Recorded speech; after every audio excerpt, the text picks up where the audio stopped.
Elgin Baylor is probably one of the most underrated NBA players of all time. It's sad to say that. This guy was someone that deserved multiple NBA championships. Unfortunately, he's around the time that Boston Celtics were just the Goliath of the NBA.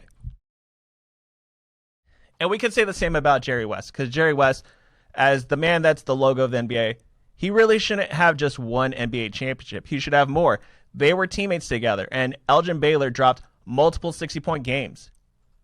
He is someone that a lot of people look to for the acrobatic finish that we see that has also evolved all throughout time. From the 60s to the 70s, something that could have inspired Dr. J, something that could have then inspired and then evolved into Michael Jordan.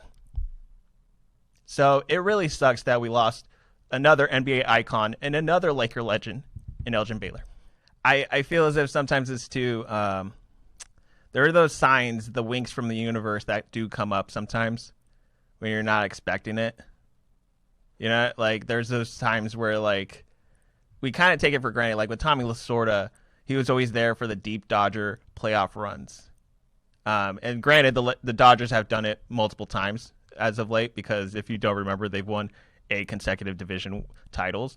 And Tommy was like, it was almost a staple that Tommy Lasorda was there for when the Dodgers showed up in October.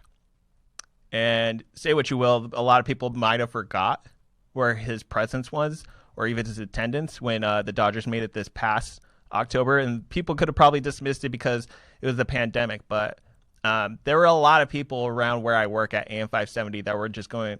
I remember one of them just came up to me and was like, "Hey, have you heard about Tommy Lasorda?" I'm like, "No." And like he was like, "Yeah, that's kind of weird. We haven't heard from him at all." And this was like when the Dodgers were coming back against the Atlanta Braves. So the Dodgers, if you don't remember, were like down 3-1.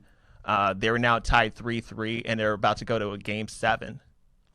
And it was just weird that like you don't see Tommy Lasorda, kind of the Dodgers mojo, the Dodgers mascot even during his retirement, he was always there to help like rally and be that source of good luck that the Dodgers would use to go on into the later rounds. And he wasn't anywhere to be seen. So it was always awkward to know that like somebody like him wasn't around, and that we should take a hint like that. Same with Elgin Baylor. There's like those certain winks from the universe where it's just like, that's cool that we're paying homage to Elgin Baylor by wearing these jerseys that he used to don when he was a Laker. The person that practically saved the Lakers from even still being a franchise in the LA market. I'm not sure if you guys know that story, but if it wasn't for Elgin Baylor, there's a very good chance that the Lakers could have sold or even caved as an NBA franchise. So that goes to show how important even Elgin Baylor is to NBA history. This dude kept the bridge stable for the Lakers to now be the transcendent global team that it is.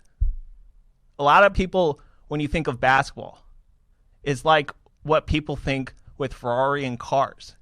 You think basketball and you think the Lakers. They go hand in hand. And a lot of that wouldn't be done if it wasn't for Elgin Baylor.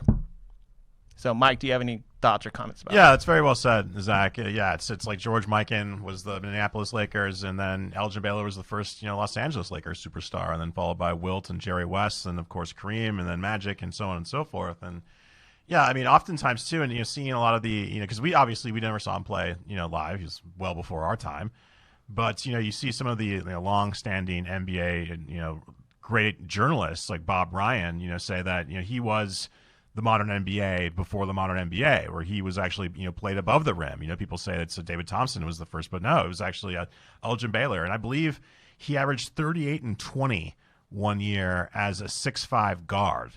I mean, people, superstars don't average 38 and 20 over an entire week in the NBA now. And so, and not only that too, you've seen a lot of interesting stories where he would refuse to play in certain markets where they wouldn't let him stay in the hotels in that market. I believe in South Carolina there's a story.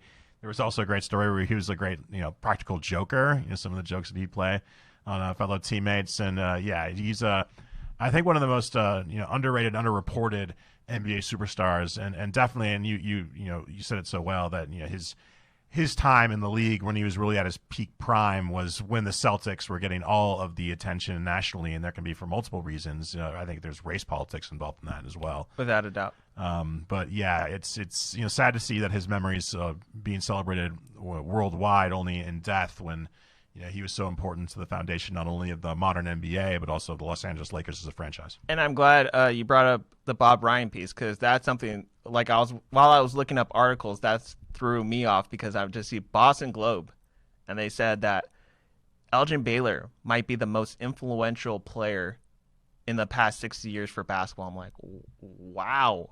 The Boston Globe is giving credit, and of course that was Bob Ryan that wrote that article, but the Boston Globe, Bob Ryan giving credit to Elgin Baylor, goes to show how much respect. At the end of the day, is Elgin Baylor going to be a top 10 player that we remember for him? I know there's sometimes where like a player may pass away and then we may bump him up for the next few years in terms of the rankings. I don't think Elgin Baylor, again, is the top 10 player of all time. However, this guy did inspire a lot of the people who did make the top 10 list, which is why we need to give him credit in that regard. We have to look at the fact that Elgin Baylor is someone that may have not succeeded after basketball as a coach, and then when he tried again with the general manager for the Clippers, but he was always around basketball. This was a huge impact in his life, and I think at the end of the day, when we look at Elgin Baylor, this is a guy that was more of a mentor and led a lot of players to the careers that they ultimately had when they got to that level. He's very profound. He's a person that you can't easily erase from the history books. When you go back and you try to think of like players that you can move out, like there could possibly, no disrespect to Bob Cousy, but how many other players could have done what Bob Cousy did later on?